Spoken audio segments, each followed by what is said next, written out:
this video, what I want to do is I want to talk you through a couple different ways to make videos and also my personal preference, what I'm biased towards. So why don't we hop right in?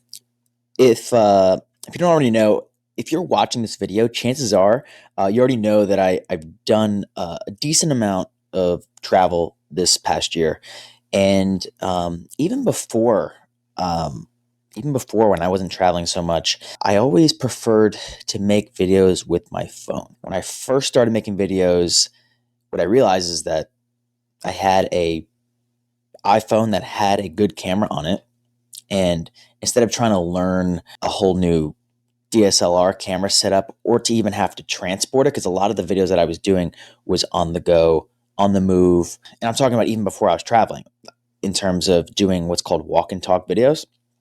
And those stemmed from my experience with public speaking coaching, because we had an exercise that worked really well for our customers that was called a walk and talk. And we had a few other variations of it. But for the video content, it turned into a walk and talk video.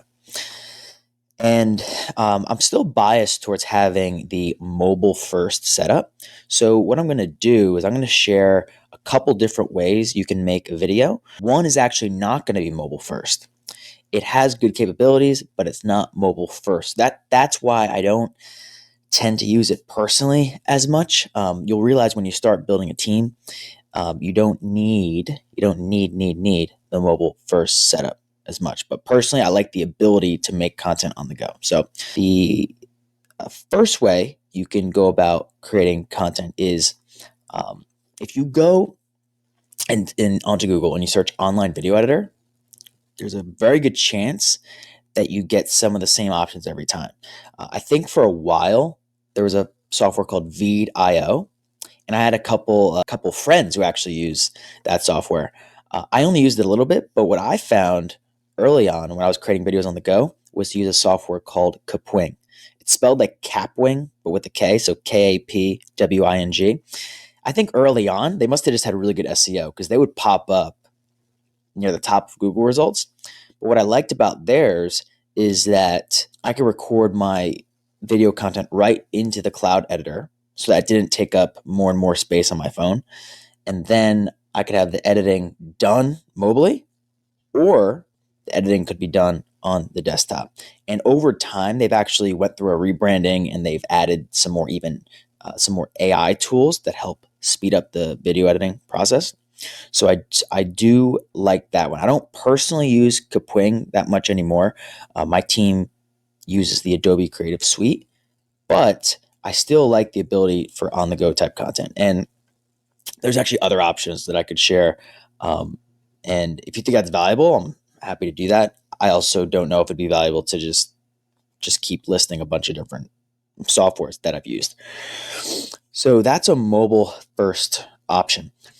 The option that has a lot of capabilities, but it's not mobile first, is an app called Descript. So it looks like Descript. Sometimes I've heard the founder say Descript. Sometimes I've heard the founder say Descript. Descript. Their pitch, their marketing pitch, sales pitch, what have you, is video editing like a Word doc. What that means is when you put in a video to get edited, you get a transcript. And when you make edits to that transcript, it makes those corresponding edits into the video. So basically, when you delete words, that part of the video is extracted from the video. So it's actually a really cool idea. And there's a lot of good capabilities with it. However, I don't like that it's not mobile first, or at least to have like a mobile ability. And I don't mean in terms of like an iOS app or an Android app, because even Kapwing doesn't have an app for editing, but you can still use their online editor on your phone.